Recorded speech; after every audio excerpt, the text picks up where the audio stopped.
नमस्कार। मैं हूं डॉक्टर अन्नपूर्णा से और आज आप सबके अनुरोध पर मैं लेके आई हूं 5 type of numericals for junior scientific officer and junior environmental engineer for vacancies in Rajasthan state pollution control board. और इन न्यूमेरिकल्स के द्वारा आप अपनी तैयारी जांच सकते हैं। मैं ऐसे और प्रैक्टिस टेस्ट लेके आऊंगी, पर पहले आप मेरे चैनल को सब्सक्राइब कर लें ऐसे और प्रैक्टिस टेस्ट के लिए और न्यूमेरिकल्स के लिए।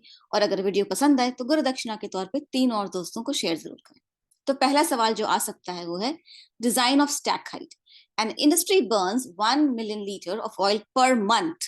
For every 1 million litre of fuel burned per year the emissions are as follows: particulate matter 1.9 tons per year, sulfur dioxide 40 tons per year, hydrocarbons 0.5 tons per year, और carbon monoxide 1 ton per year.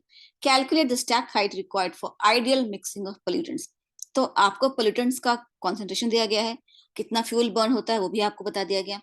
अब कहा गया कि ideal mixing of pollutants के लिए कितना stack height, कितना ऊंचा चिमनी होगा वो बताओ।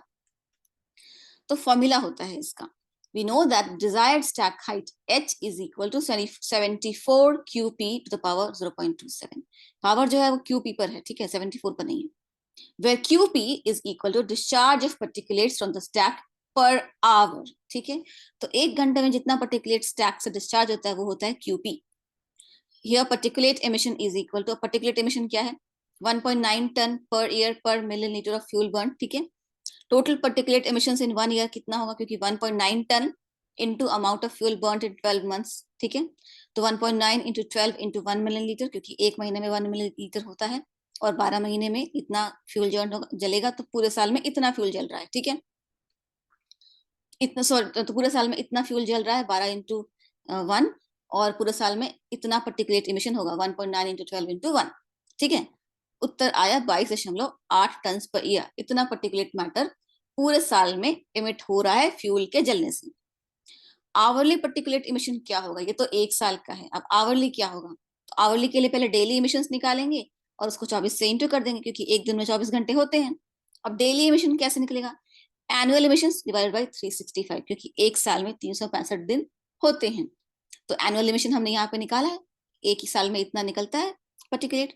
तो 10 hourly particulate emission QP is equal to 22.8 divided by 365, which is the number of days in a year, into 24, which is the number of hours in a day।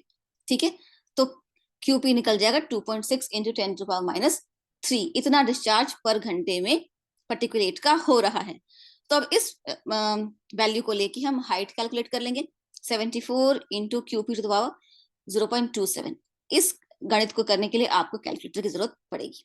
ठीक है, answer आया 14.83 metre. Hence for ideal dispersion of particulate matter the stack height needs to be 14.83 metres. पर ये particulate के लिए है। अब हम SO2 का देख लेते हैं। For optimum dispersion of gaseous pollutants, that is SO2 which has a maximum discharge, क्योंकि सारे पोल्यूटेंट्स में से SO2 ही मैक्सिमम है, तो उसके डिस्चार्ज के लिए सबसे ऊंचा स्टैक चाहिए, तो इसलिए हमने उसी को लिया है। तो उसका फॉर्मूला क्या होता है, H is equal to 14 into QS to the power 1/3। QS क्या होता है, SO2 emitted in kg per hour।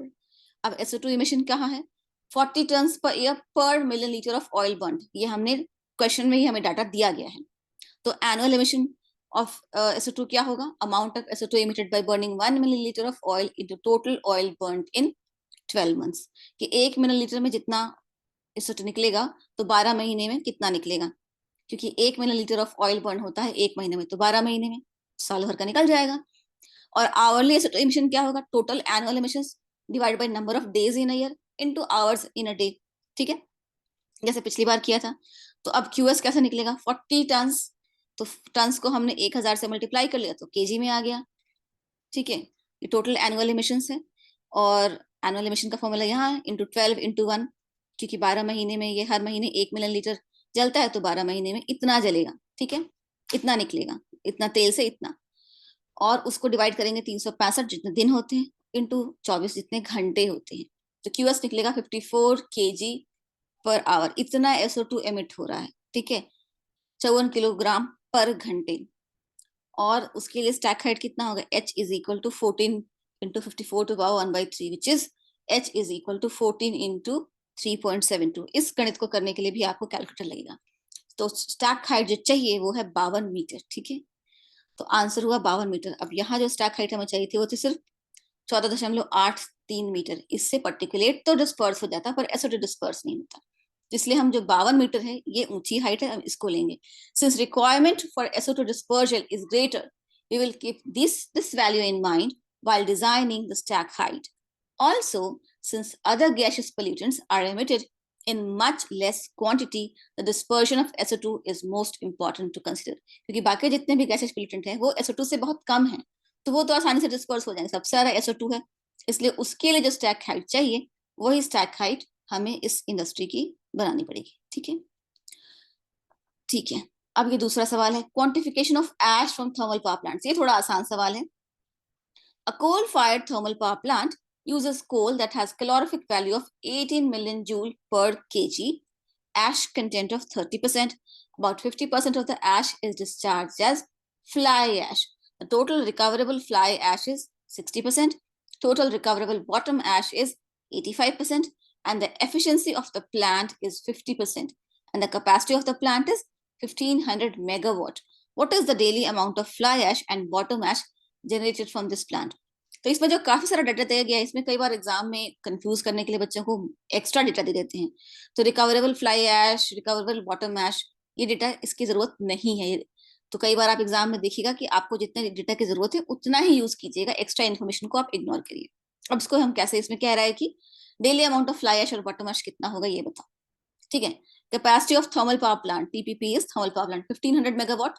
ठीक है, अब 1500 मेगावाट कितना होता है, मतलब 1500 मिलियन जूल्स पर सेकेंड इस एनर्जी दे रहा है, इलेक्ट्रिसिटी प्रोड्यूस कर रहा है। Since the efficiency of the plant is only 50%, the total heat energy utilized by the plant is 1500 million joule per second divided by 0.5, क्योंकि एफिशिएंसी प्लांट की आधी ही है। ठीक है, तो जितना एनर्जी वो दे रहा है उसका दुगना वो उसमें लग रहा है। ठीक है, जितना हीट, उसका दुगना हीट एनर्जी उसको लग रहा है और आधी इलेक्ट्रिसिटी निकल रही है, बिकॉज एफिशिएंसी प्लांट की 50% है। तो हम क्या करेंगे, जितनी एफिशिएंसी होती है उसको हम डिवाइड कर देते हैं। 1500 मिली जूल पर सेकेंड ये प्लांट की कैपेसिटी डिवाइड बाई 0.5 आता है 3000 मिली जूल पर सेकेंड।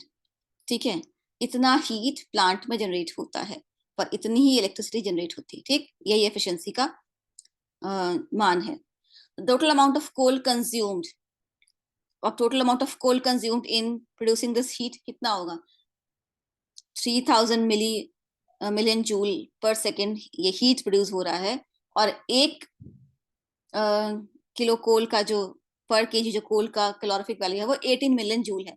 तो कितना किलो कोल कंज्यूम हो रहा है, simple, total heat energy produce divided by 18 million joule, तो आता है 1.166.66 केजी पर सेकेंड, मतलब 166.66 केजी पर सेकेंड के हिसाब से कोयला कंज्यूम हो रहा है। ठीक है, total ash produce by burning 166.66 kg per second of coal having 30% ash content is, तो ash content इस कोयले का 30% ही है, तो कितना होगा 166.66 into 0.3।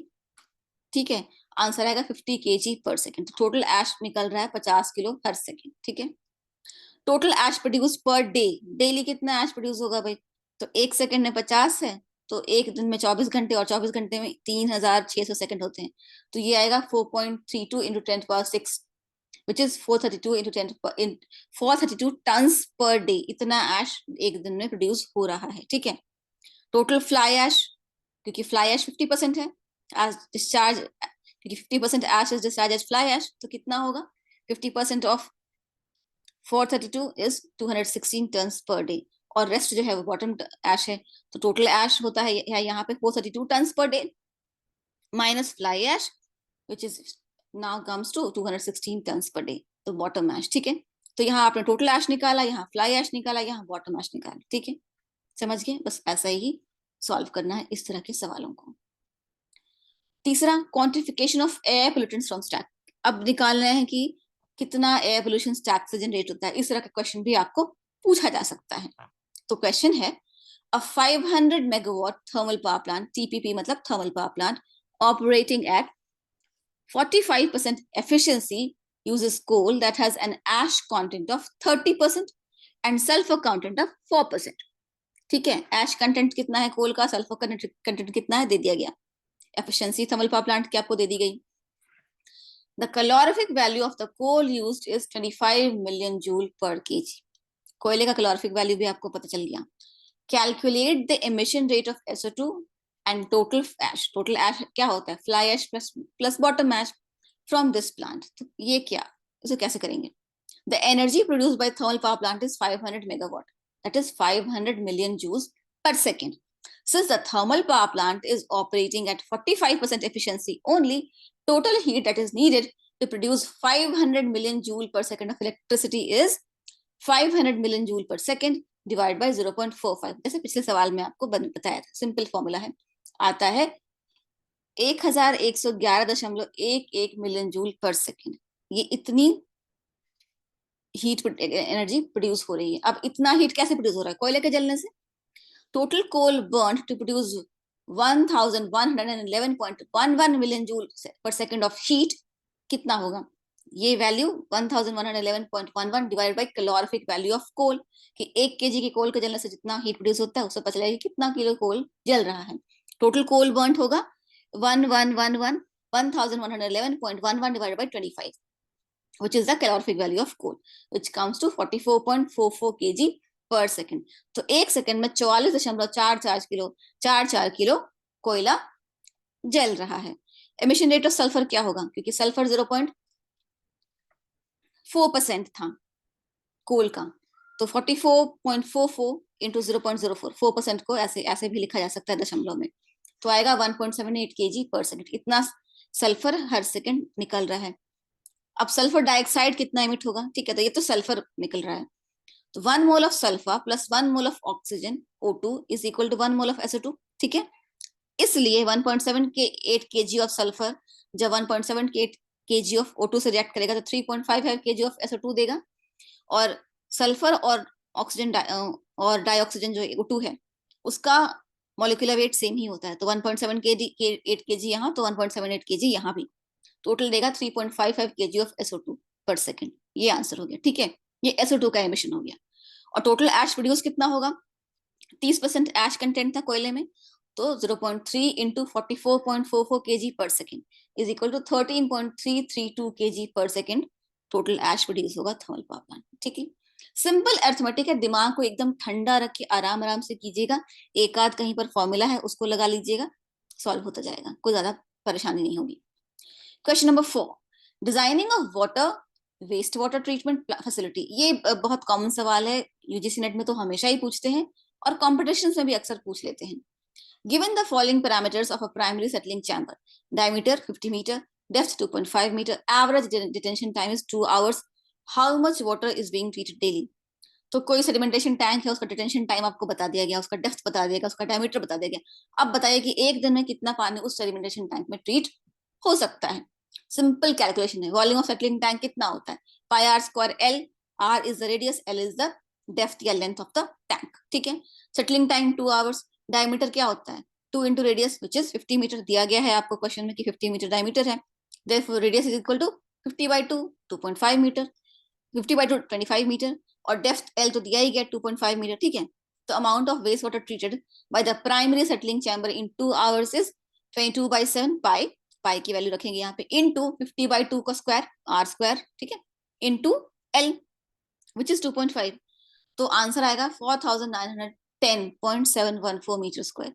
इतना है, और ये सेटलिंग चैम्बर में इतना पानी रहता है 2 घंटे के लिए, क्योंकि डिटेंशन टाइम 2 घंटे है, 2 घंटे तक इतना पानी वहां रहता है। तो 1 घंटे में कितना पानी? तो 4910.714 divide by 2 is equal to 2.2455, मतलब 2455.357 मीटर क्यूब। इतना पानी 1 घंटे में ट्रीट होता है वहां पे। तो डेली कितना पानी ट्रीट होगा? इसको आप 24 से मल्टीप्लाई कर दीजिए, और तो 24 घंटे में एक दिन में कितना पानी ट्रीट होगा? 58,928.57 metre cube, that is the answer. Simple formula है, आराम से तसल्ली से इस क्वेश्चन को बार बार देख लीजिए, कैसा क्वेश्चन आया तो कैसे करना है। आखिरी सवाल, flow rate and concentration of pollutants. इसमें क्या है? ये सवाल भी कॉमन है, अक्सर एग्जाम्स में पूछ देते हैं। ठीक है, sorry. A stream with flow rate of 5 meter cube per second meets another stream with the same flow rate. दो स्ट्रीम है, दोनों का फ्लो रेट सेम है, दोनों आपस में मिलती हैं. The concentration of phosphate upstream to the junction is 10 milligram per liter and that of the other stream is 5 milligram per liter. पर दोनों स्ट्रीम्स में जो फॉस्फेट का कॉन्सेंट्रेशन है दोनों के मिलने से पहले वो अलग अलग है. एक का 10 मिलीग्राम पर लीटर है और एक का 5 मिलीग्राम पर लीटर है.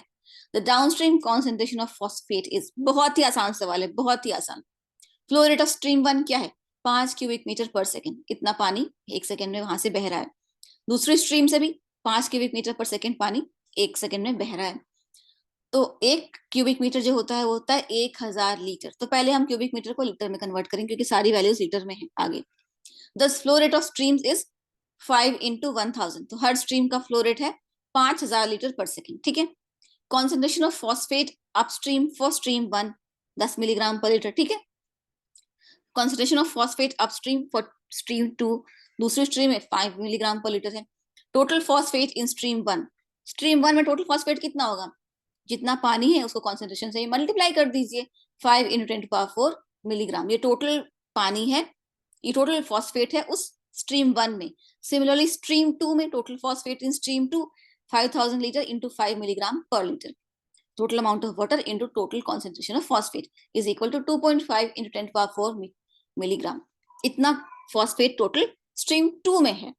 अब करते हैं आगे का काम. Downstream concentration of phosphate, total amount of is equal to total amount of phosphate divided by total amount of water. तो आपको पता है कि total amount of phosphate stream 1 में इतना था, स्ट्रीम 2 में उतना इतना था. ठीक है. तो अब दोनों के मिलने के बाद फॉस्फेट क्या होगा, यही सवाल है ना. तो स्ट्रीम 1 का phosphate 5 into 10⁴ milligram per litre plus stream 2 का फॉस्फेट 2.5 into 10⁴ मिलीग्राम. ये दोनों को कॉन्सेंट्रेशन ऑफ फॉस्फेट ऐड कर दिया divide by total concentration of water which is 5000 litre plus 5000 litre. और जब हम ये करेंगे तो आएगा 7.5 into 10⁴ divided by 10,000 which is 7.5 milligram per litre. Simply total amount of phosphate calculate कर लीजिए और total amount of water calculate कर लीजिए और ये सिंपल डिवीजन कर लीजिए. इतना ही है, बहुत ही आसान है. कुछ भी नहीं समझ में आए तो मुझे कमेंट बॉक्स में जरूर बताएं. और ऐसा एक कम से कम ऐसा एक और प्रैक्टिस टेस्ट जिसमें 5 और अलग तरह के न्यूमेरिकल्स में लेके आऊंगी. ये जो हो चुके अब 5 दूसरे तरह के न्यूमेरिकल्स में अगले प्रैक्टिस टेस्ट में जरूर लेके आऊंगी. तब तक के लिए जय हिंद और अब सबको एग्जाम की तैयारी के लिए ऑल द बेस्ट.